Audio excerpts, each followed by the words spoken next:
Hello বন্ধুরা, আজকে রেসিপিটা একটা একদম দারুণ দারুণ দারুণ রেসিপি। পনির দিয়ে সিরা মটরশুঁটি দিয়ে কীভাবে রান্না করতেছি তোমরা পাশে থাকো, দেখতে থাকো। ভিডিওটা না দেখলে কিন্তু মিস করবা। তো অনেকটা সুস্বাদু খাবার। এখানে আমি পনির নিয়ে নিছি, দেখছোই তো মনোরমা পনির। তো আমি ছোটো করে নেব এগুলা। এই যে দেখো আমি বসে গেছি ছোটো করার জন্য।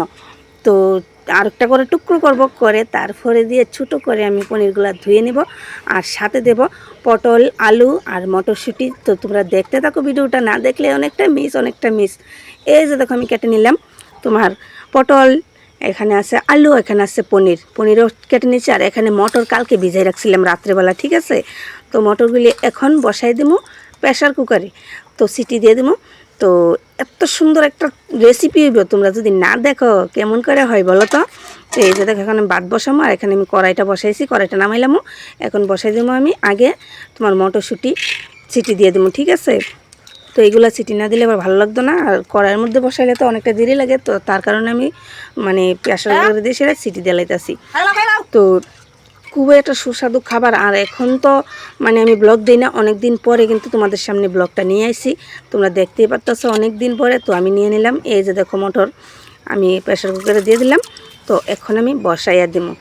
তো বসাই দিয়ে সেটা তারপরে যাই মানে মশলা টশলা করার আমি সব কিছু কইরা নেব, ঠিক আছে। তো এই যে দেখো আমি ভাত বসে দিলাম, আর এদিকে মটরশুঁটি বসাই দিলাম। আর এদিকটা দিয়ে আমি নিয়ে লুইছি তোমার পাটা আর পোতা, ঠিক আছে। এখানে আমি শুকনা লঙ্কা আর জিরে বাটবো, ঠিক আছে। অন্য কিছু না, শুকনা লঙ্কা আর জিরে। আর মরিচটা আজকে একটু কম দিছি, ঠিক আছে। তো এই যে দেখো আমি বেটে নিচ্ছি।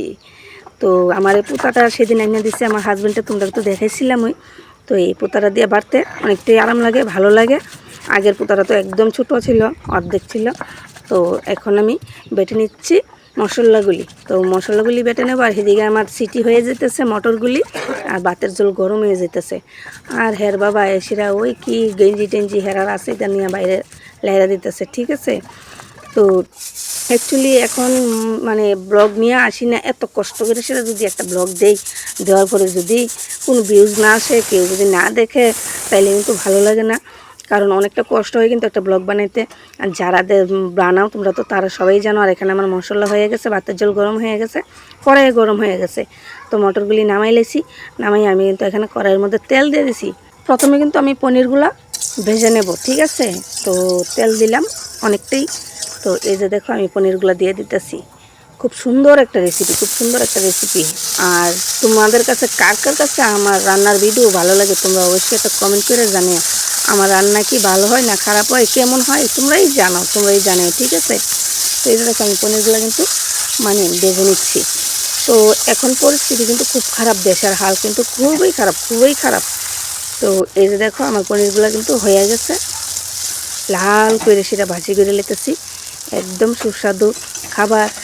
কে কে ভালোবাসো পনিরগুলা তোমরা কিন্তু অবশ্যই আমার কমেন্ট বক্সে জানাবে। তো পনিরগুলা নামিয়ে নিচ্ছি। এখন আমি তোমার পটল আর মানে আলু এইগুলো ভাজি করে নেব। তো প্রথমে আমি পটলগুলো বসাই দিচ্ছি, আর এখানে মটরশুঁটি সিটি দিয়ে নামাইছিলাম এইগুলা খুইলা তারপরে দিয়ে এখন বলে নিয়ে নেব। দেখো কত সুন্দর সিদ্ধ হয়ে গেছে এগুলা, খুব সুন্দর। মানে এইগুলা আমার ছেলে কইতেছিল যে বাবু আমি পনির খামো মটর দিয়ে, সেটা তো হের বাবা নিয়েছে। আর এদিকে আমার ভাতের জল গরম হয়েছে, চাল দিয়ে দিব। এদিকে আগে আমি পটলগুলো নামাইয়া আলুগুলো দিয়ে দিলাম, ঠিক আছে। এই যে দেখো, আর দেখো রান্না করতে কিন্তু বেশিক্ষণ সময় লাগে না, কিন্তু কেটে ধুয়ে মানে সব কিছু নিয়ে জোগাড় করতে কিন্তু অনেকটা সময় লেগে যায়। তো তারপরে দিয়ে কিন্তু রান্না করতে খুবই আরাম। যখন রেডি করতে যাই তখন কিন্তু অনেকটাই সময় লাগে। আর তোমরা তো দেখাইলে একটু সময়ের মধ্যে, কিন্তু এই ভিডিওটা বানাইতে গেলেও একটু সময় লাগে। আর যে রান্নাগুলি করি এখানে কিন্তু অনেকটা সময় লাগে। তো আমি কিন্তু চাল নিয়ে কলে আয়ে বসছি। তো ভালো করে চালগুলি ধুয়ে লিতেছি, ঠিক আছে। তো চালগুলি না দিলে মানে অনেক ভালো করে না দিলে আছে না, ভালো লাগে না। তো তারপর আমি ভালো করে ধুয়েছি, আমি লয়ে যেতেছি ঘরে। আর আমি তো আমার অবস্থা তো দেখতেছই, এত প্রচণ্ড গরম। তো এদিকে আমার আলুও ভাজি হয়ে যেতেছে, আর এদিকে আমি ডেগের মধ্যে দিয়ে দিতেছি চাল ধুয়ে না, ঠিক আছে। এই যে চাল দিয়ে দিলাম। তো এখন আমার ভাত ফুটতে থাকবো, আর আমি সেদিক দিয়ে সেটা তরকারি সম্বাস দিয়ে দেবো, ঠিক আছে। তো আমি কিন্তু বাসনপত্র মানে মাইজা রাখি, তারপরও এই ধুলাবালি ফিরে সেটা অনেক সময় একটু নোংরা হয়ে যায় আর গ্যাসটার মধ্যে বারে তেল ছিটকে ছিটকে পরে কেমন লাগে দেখতে। তো আমার কিন্তু আলু মোটামুটি হয়ে আছে। তো রেসিপিটা তোমরা কিভাবে বানাও আমারে কিন্তু জানাইও। আমি এইভাবে বানাইতেছি, তোমরা কিভাবে বানাও এটা আমাদের জানাইও। তো আমি কিন্তু সবগুলো ভেজে নামাই লাইছি, তারপরে দিয়ে দিলাম আবার তেল। তখনই দিয়ে দেবো আমি এটার মধ্যে শুকনা লঙ্কা আর তেজপাতা।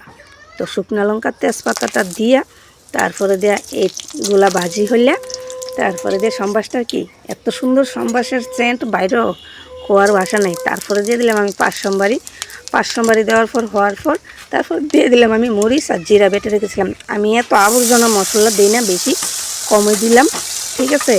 তো জিরা আর মরিচ আর এখানে আছে তেজপাতা, শুকনো লঙ্কা আর তোমার পাঁচ সোমবারি। তো এইগুলো দিয়ে সেটা আমি সম্বাসটা দিতেছি। এই যে দেখো আর যে সুন্দর একটা সেন্ট বেরোচ্ছে, আর এটার মধ্যে দিয়ে দিলাম সম্বাসটার মধ্যে আমি হলুদ দিয়ে দিলাম, চাইলে কিন্তু কালারটা খুবই সুন্দর হয়। আর একটু জল দিয়ে দিলাম, তো সেন্টটা কিন্তু আরও বেড়ে গেল অনেকটা। তো এদিকে কিন্তু আমার ভাতও হয়ে আইছে, মোটামুটি হয়ে আইতেছে, ঠিক আছে। তো এক হাতে মোবাইল আর এক হাতে রান্না, মানে কি বলবো তোমাদেরকে। আর এদিকে দেখো মটরগুলো দিয়ে দিলাম, আমার মশলা হয়ে গেছে, মটরগুলো দিয়ে দিলাম। তো দেওয়ার পরে দেখো আমি খুব সুন্দর করে লাড়াই লেতেছি, আর কালারটা কিন্তু খুবই সুন্দর একটা আইতেছে। তারপরে আমি দিয়ে দেবো কি জানো, এগুলা একটু ভাজি হইলে তারপরে আমি দিয়ে দেবো পটল আর আলু একসাথে। তো ভাজি একটু হয়েছে, এখন আমি দিয়ে দেবো আলু আর পটল, ঠিক আছে। পনিরটি এখন দেবো না, পনিরটি কিন্তু লাস্টে দিব। তো এই যে পটল আর পনির দিয়ে আর এই পটল আর আলু দিয়ে দিলাম। দেওয়ার পর ভালো করে লেড়ে তারপরে দিয়ে একটু ভাজি কষানো করে সেটা তারপরে দিয়ে গিয়ে সেটা দিব ঝুল, একটু লবণ দিয়ে দিলাম। তো এই যে দেখো এখন ডাইকা দিলাম। আর এদিকে আমি ভাতের মাঠটা এখন ঘাইলামও, ভাত আমার হয়ে গেছে দেখছো। খুব সুন্দরভাবে রান্না, দুই চুলার মধ্যে রান্না করি একাতে, আবার একাতে মোবাইল ধরে তোমাদেরকে দেখানোর জন্য একটু চেষ্টা করি আর কি। আর আমি এমনিতে এখন ব্লগ টক বানাই না, মনটা বেশিটা ভালো লাগে না, দেশের পরিস্থিতি তো খুবই খারাপ, জানোই তোমরা। বিমান দুর্ঘটনায় কিন্তু অনেকটা খারাপ লাগে এগুলা দেখলে। তো এই দিয়ে কিন্তু আমি ঝোল দিয়ে দিলাম। এই যে দেখো আমার তরকারির মধ্যে ঝোল দিয়ে দিচ্ছি, আর এই ঝোলটা শুকাইবো। আর এদিকে আমি ভাতের মার ঘাইলা লেছি, এই যে দেখছো কত সুন্দর করে আমি ভাতের মার গালি, তোমরা কীভাবে গালো। আর এদিকে দেখো আমার তরকারি কিন্তু সিদ্ধ হয়ে আইসে, বকলা উঠে গেছে, ঠিক আছে। আর আমার কথার মধ্যে যদি কোনো ভুল টুটি থাকে তোমরা কিন্তু ক্ষমা চোখে দেখো, আমি ভালো করে গুছাইয়ে কথা কইতে পারি না গো তোমাদের মতো।